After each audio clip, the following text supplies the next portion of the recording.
Hey guys, welcome to the Creative Learner. So in this tutorial, I'm going to show you how to animate heading text using GSAP and SplitText on Elementor. So at the end of this tutorial, we're going to create a design that looks like this, and then when we refresh, we're going to see how our text is animated, as you can see. And then you refresh, it's going to happen again randomly. Now you can also add other features to this kind of design or heading text, especially if you're creating a hero section like what we'll have here.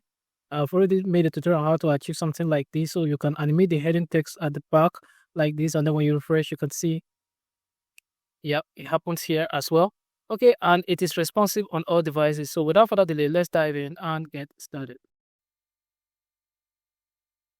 So in Elementor editing screen, as you can see, I've already taken the time out to create a simple structure here, which is just a container set at full height with a gradient background like that, as you can see. So all I just did is come over here. You can see that the layout set just right content to the center, and alignment set to the center. For the style, background type is set to gradient, and then we use radial gradient type, and then location is set to 67%. That's what actually got this for us. Okay, so what I'm gonna do, come over to add content and then select the heading text. Set the HTML tag to H1, go to the style option and we can tweak it a little bit. Before we do that, let's change the text here to by now. Okay, go to the style option. For the typography, I'll come over here, font family, I set it to Arial. Size, I'm going to change the uniform pixel to VW, which is viewport width, and give it the value of 14. Then I'll come over here to the weight, set it to 900 plaque. Come over to the transform to uppercase. Then I'll go down to the text color, set it to white. Now I'm going to come over here to the text shadow. For the color here, first I'm going to make it solid. Then I'm going to set the color here to somewhat red. Then I'm going to come over here to the blur, set the blur to 100.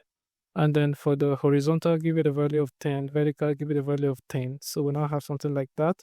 Then I'll come over here to the text stroke, give it the value of 2. And then for the text color, set it to somewhat like this.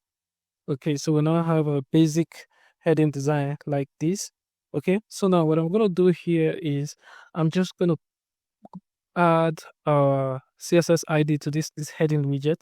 So I'll go to the advanced settings and come down here to the CSS ID, and I'm going to add the CSS ID of text. Okay, then I will go to my code editor.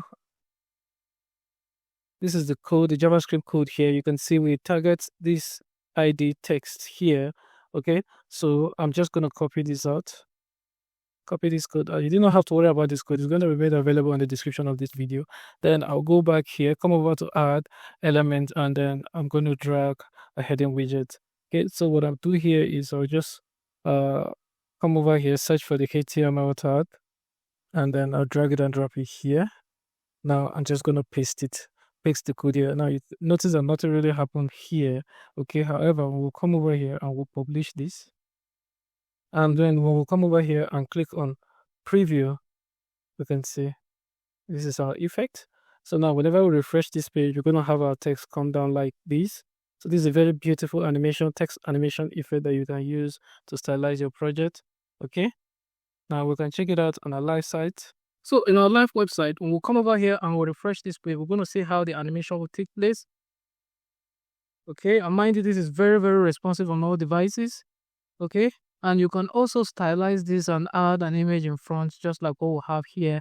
And I've already done a tutorial on how to achieve this kind of a design easily. If you've not seen that video before, in the description of this video, I'll add a link to the tutorial on how to achieve something like this. And so when we refresh this page now, we're going to see our effect also takes place here, and you refresh, it's going to take place like this, and it's also responsive on all devices. So that's pretty much it about this tutorial. If you've learned something new from this tutorial, remember to give this video a thumbs up, and feel free to drop your comments wherever you're confused or have any suggestion, and I'll do well to attend to as much as I can. But until then, see you on our next video. Bye-bye.